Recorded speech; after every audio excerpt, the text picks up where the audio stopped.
Electric field. सबसे पहली बात करते हैं अपन चार्ज की।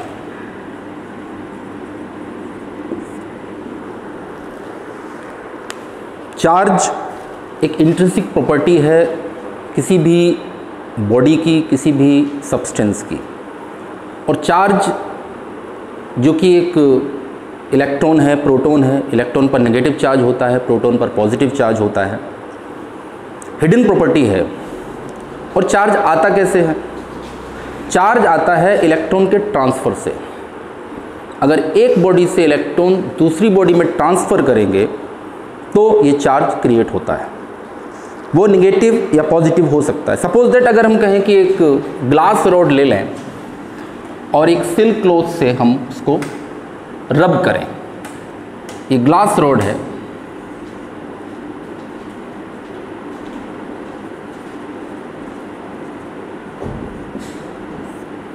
और किसी सिल्क क्लॉथ से अगर हम इसको रब करते हैं आपस में, तो दोनों पर चार्ज डेवलप होता है ड्यू टू फ्रिक्शन। इस पर ग्लास रॉड पर तो पॉजिटिव चार्ज आ जाएगा और इस पर आ जाएगा नेगेटिव चार्ज। सबसे पहले चार्ज को डिफाइन किया बेंजामिन फ्रैंकलिन ने।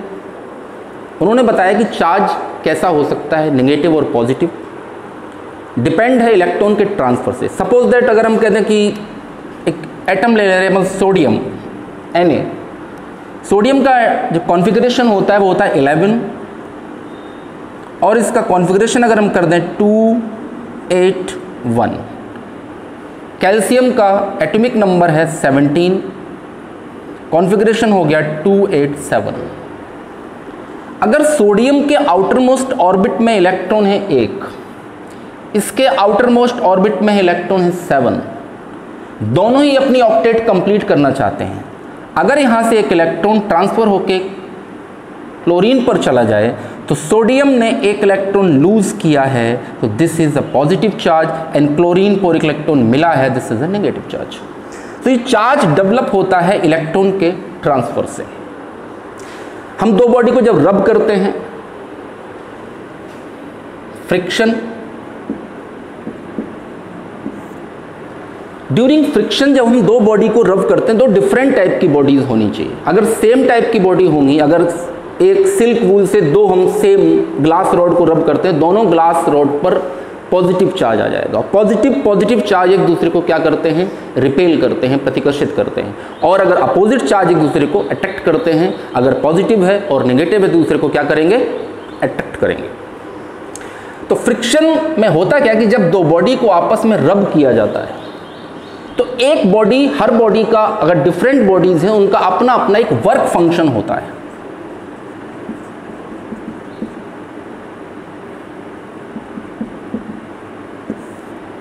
वर्क फंक्शन एक ऐसा फंक्शन है, एक ऐसी एनर्जी है जो minimum energy required for any atom, any body to recoil the electron from the outer most orbit. अब होता क्या है? This is the nucleus, this is the orbits. अब जो डिस्टेंस न्यूक्लियस से जैसे जैसे इंक्रीज करती है, Coulombian force F is inversely proportional to 1/r²। ये कूलम्बियन फोर्स डिस्टेंस के स्क्वायर के इनवर्सली प्रोपोर्शनल होता है। यानी डिस्टेंस इंक्रीज करेगी तो फोर्स अपने आप डिक्रीज हो जाएगा। तो जब डिस्टेंस न्यूक्लियस से इंक्रीज हुई है, suppose that here are the electrons, they have a less force to comparable to the near about electrons। तो अब इसमें अगर थोड़ी सी एनर्जी हम प्रोवाइड कर दें तो इलेक्ट्रॉन निकल के बाहर आ जाते हैं। This is called free electrons. Conductors में बहुत ज़्यादा होते हैं, रूम टेम्परेचर पे ही वो इलेक्ट्रॉन फ्री हो जाते हैं और निकल के बाहर आ जाते हैं। और ये इलेक्ट्रॉन्स जब वर्क फंक्शन पर डिपेंड करता है, किसी बॉडी का वर्क फंक्शन कम है तो कम एनर्जी देने पर इलेक्ट्रॉन रिकॉइल करेगा, निकलेगा। किसी का वर्क फंक्शन ज़्यादा है तो उसमें देर। अगर दो बॉडी को हम रब कर रहे हैं, फ्रिक्शन कर रहे हैं, आपस में रगड़ रहे हैं, तो दो बॉडी का वर्क फंक्शन अलग अलग होगा। जब वर्क फंक्शन अलग अलग है, इसका मतलब है कि जिसका वर्क फंक्शन ज़्यादा है उससे इलेक्ट्रॉन देर में निकलेगा, और जिसका वर्क फंक्शन कम है उसमें जल्दी निकलेगा। सपोज दैट जैसे ग्लास रॉड ली थी हमने और सिल्क, इन दोनों को आपस में रब किया था। रब करने से हुआ क्या कि ग्लास रॉड का वर्क फंक्शन सीधी सी बात है कम रहा होगा, तभी तो इलेक्ट्रॉन यहाँ से निकल के इस बॉडी पे गए, और इसका वर्क फंक्शन ज़्यादा होगा तो यहाँ से इलेक्ट्रॉन नहीं निकल पाए, तो इसको कम एनर्जी दी, वैसे इलेक्ट्रॉन निकल कर सिल्क पर चले गए, silk is a negative charge and glass rod is a positive charge. तो इस बात पे डिपेंड करेगा कि अपन वर्क फंक्शन पे डिपेंड करेगा, वर्क फंक्शन कैसा। अगर सिमिलर चार्जेज हैं तो these are repel to each other, एक दूसरे को प्रतिकर्षित करेंगे। अगर अपोजिट चार्जेज हैं तो एक दूसरे को क्या करेंगे, अट्रैक्ट करेंगे। चार्ज की और भी कंडीशन है चार्जिंग की।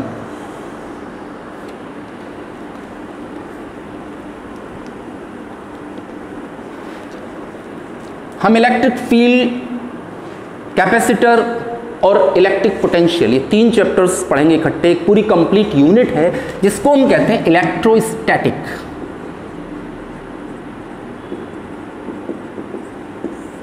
Electrostatic the both 2 words, electro and static. Static मतलब रुका हुआ, स्थिर। यानी इन तीनों चैप्टर्स में हम फिजिक्स की वो ब्रांच है जिसमें हम स्टेडी चार्ज की स्टडी करने वाले हैं। यानी इसमें कोई भी चार्ज में कोई मोशन नहीं होने वाला है, कोई मूवमेंट नहीं होगा। चार्ज जो भी होगा वो कैसा होगा, स्टेडी होगा, यानी कहीं कोई मोशन नहीं आने वाली। तो अगर हम कंडक्शन से चार्ज करते हैं किसी बॉडी को, चार्जिंग बाय कंडक्शन, यानी हम लिख सकते हैं कांटेक्ट, यानी हम 2 बॉडी को आपस में कांटेक्ट में लाएंगे। सपोज दैट एक बॉडी ये है, एक बॉडी ये, दोनों को हमने एक इंसुलेटिंग स्टैंड पर प्लेस किया है, जिससे कि जो भी चार्ज इस पर आए वो डायरेक्ट अर्थ में या मेरे हाथों में न चला जाए, इसलिए इसी पर रहे। इसलिए हमने एक बॉडी, इंसुलेटिंग बॉडी ली है, इंसुलेटिंग स्टैंड ले लिया है।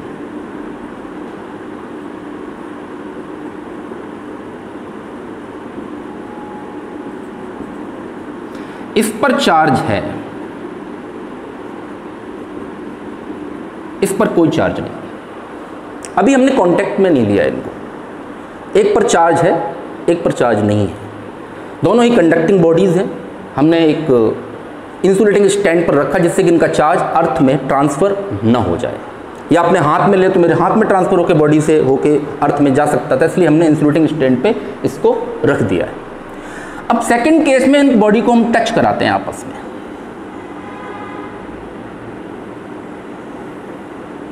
दोनों बॉडी को टच करा दिया आपस में, लेकिन दोनों ही बॉडी इंसुलेटिंग स्टैंड पे ही रही।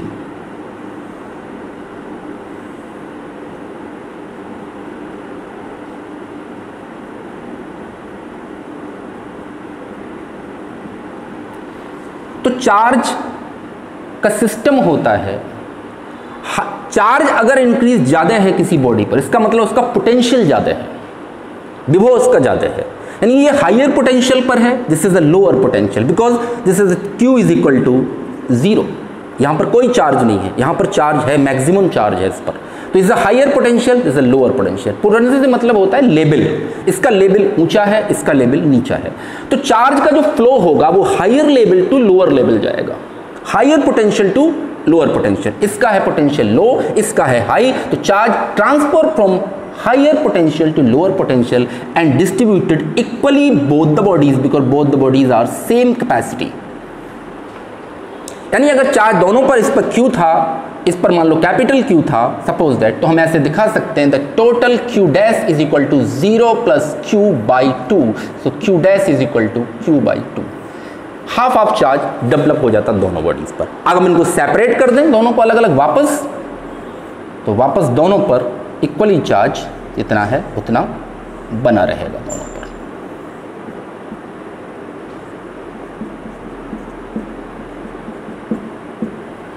ये कॉन्टैक्टिंग से चार्ज हुआ, हमने कॉन्टैक्ट किया, जिसका हाई पोटेंशियल था, हाई पोटेंशियल मीन जिस पर चार्ज था ज़्यादा, वो हाई पोटेंशियल पे था, हाई पोटेंशियल से लोअर पोटेंशियल की ओर चार्ज का मूवमेंट हुआ, और एक टाइम ऐसा आया कि दोनों पर इक्वली चार्ज हो गए। जैसे ही चार्ज इक्वल हो गए, फ्लो बंद हो जाएगा, क्योंकि दोनों एक लेवल पोटेंशियल पर आ चुके हैं, इसलिए अब कोई चार्ज फ्लो नहीं होता है। अब इससे हम चार्जिंग बोलते हैं, this is conduction charging and contact, हम कॉन्टैक्ट में ले आए। तीसरा प्रोसेस है चार्जिंग का बाय इंडक्शन।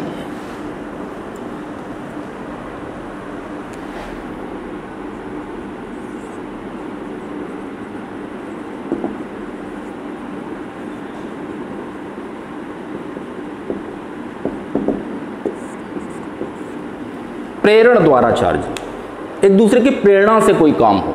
यहां पर हम कांटेक्ट नहीं करेंगे, दो बॉडीज का कोई कांटेक्ट नहीं करेंगे, हम सिर्फ इंड्यूस्ड करेंगे। एक को देखकर दूसरे में क्या इंपैक्ट आता है। मान लो दो बच्चे पढ़ रहे हैं, एक बच्चा कम पढ़ता है, एक ज़्यादा पढ़ता है, तो ज़्यादा पढ़ने वाले को देखकर कम पढ़ने वाला बच्चा अगर देख के पढ़ने लगे, दिस इज कॉल्ड इंडक्शन। वहाँ पर वो उस भाषा को इंस्पिरेशन बोलते हैं, पर यहाँ पर इलेक्ट्रिसिटी की भाषा में इसको हम बोलते हैं induction.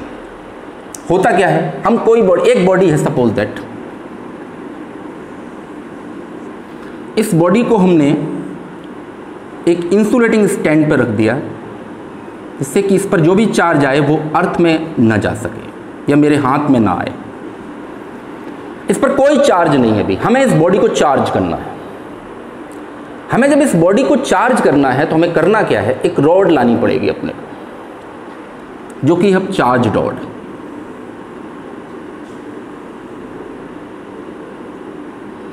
This is negatively charge, ये ऋणात्मक आवेशित रॉड है एक।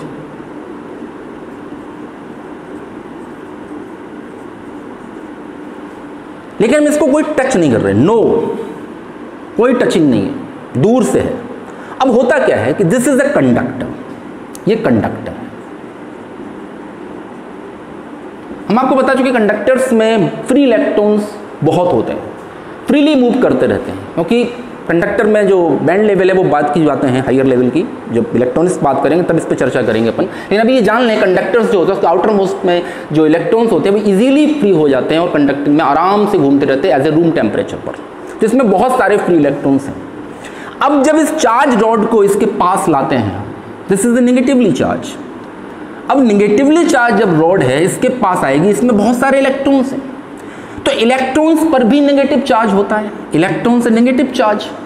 तो ये नेगेटिव चार्ज उस इलेक्ट्रॉन के नेगेटिव चार्ज को क्या करेगा, रिपेल करेगा, प्रतिकर्षित करेगा। तो यहां पर जो इलेक्ट्रॉन है इस साइड वाले, लेफ्ट हैंड साइड वाले जो इलेक्ट्रॉन्स हैं वो रिपेल होके भाग जाएंगे राइट हैंड साइड में, और यहां पर इलेक्ट्रॉन चले जाते हैं। अब यहां पर इलेक्ट्रॉन की क्या हुई, डेफिशिएंसी हो गई, कमी हो गई। तो जब इलेक्ट्रॉन की कमी हो गई तो ये पार्ट कैसा हो गया, पॉजिटिव चार्ज हो गया। ये नेगेटिव चार्ज, ये पॉजिटिव चार्ज। हमने टच नहीं किया, हमने दूर रखा, लेकिन यहाँ के जो इलेक्ट्रॉन्स थे वो इन नेगेटिव चार्ज के कारण रिपेल होके राइट हैंड साइड में चले गए। जब यहाँ से इलेक्ट्रॉन मूव कर गए तो यहाँ पर क्या बचेगा, पॉजिटिवली चार्ज। अब क्या करेंगे, हमें इसको पॉजिटिवली चार्ज करना है कंप्लीटली। अभी इधर नेगेटिव इधर पॉजिटिव है। अब क्या करते हैं,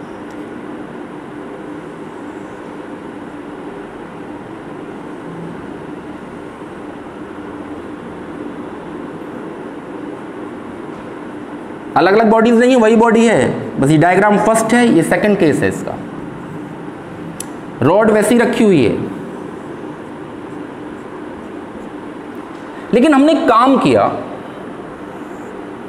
यहां से एक पतले वायर से हमने इसको अर्थिंग करा दिया। अर्थिंग कराने से क्या हुआ, जो नेगेटिव चार्ज थे, negative charge means electrons, electrons क्या करते हैं, अर्थ एक बहुत बड़ा कंडक्टर है, कितना भी चार्ज दे दो वो सब कुछ एक्सेप्ट कर लेता है। तो यहां के जो इलेक्ट्रॉन्स थे वो थ्रू द वायर मूव करके कहां चले गए, अर्थ में, अर्थ में चले गए इलेक्ट्रॉन। तो यहां का जो नेगेटिव चार्ज था टोटली फिनिश हो गया। अब केवल क्या बचा यहां पर, पॉजिटिवली चार्ज। नेगेटिव चार्ज तो पूरा अर्थ में चला गया। अब हुआ क्या, वापस थर्ड, यही डायग्राम है लेकिन इसका थर्ड केस बता रहा हूं। अब रॉड को हम जो है, ये नेगेटिव रॉड जो थी, इसको हम वापस क्या करेंगे, हटा लेंगे, इस रॉड को रिमूव कर देंगे। यहाँ से रॉड हट गई, अभी पॉजिटिव चार्ज रहा, इस पर अर्थ से भी कनेक्शन हटा दिया हमने, को चार्ज चला गया नेगेटिव, अभी पूरे इस पर पॉजिटिवली चार्ज डेवलप हो गया। This is the process of induction without touching. हमने कहीं कोई टच नहीं किया, नेगेटिव रॉड लेके आए, एक अनचार्ज्ड कंडक्टिंग बॉडी के पास इलेक्ट्रॉन रिपेल हुए इस नेगेटिव चार्ज के कारण और इस राइट हैंड साइड चले गए और यहाँ पर रहा पॉजिटिव चार्ज, और पॉजिटिव चार्ज को हमने वापस यहाँ पर इसको कनेक्ट कराया अर्थ से कनेक्ट कराने में क्या हुआ, ये नेगेटिव इलेक्ट्रॉन्स थे नेगेटिव चार्ज, वो पूरा का पूरा अर्थ में ट्रांसफर हो गया और यहाँ पर पॉजिटिव रहा। हमने रॉड को हटा दिया और ये पूरी की पूरी बॉडी क्या हो गई, चार्ज्ड हो गई। इस कॉल्ड चार्जिंग बाय इंडक्शन। तो इंडक्शन से हम इसको चार्ज कर सकते हैं।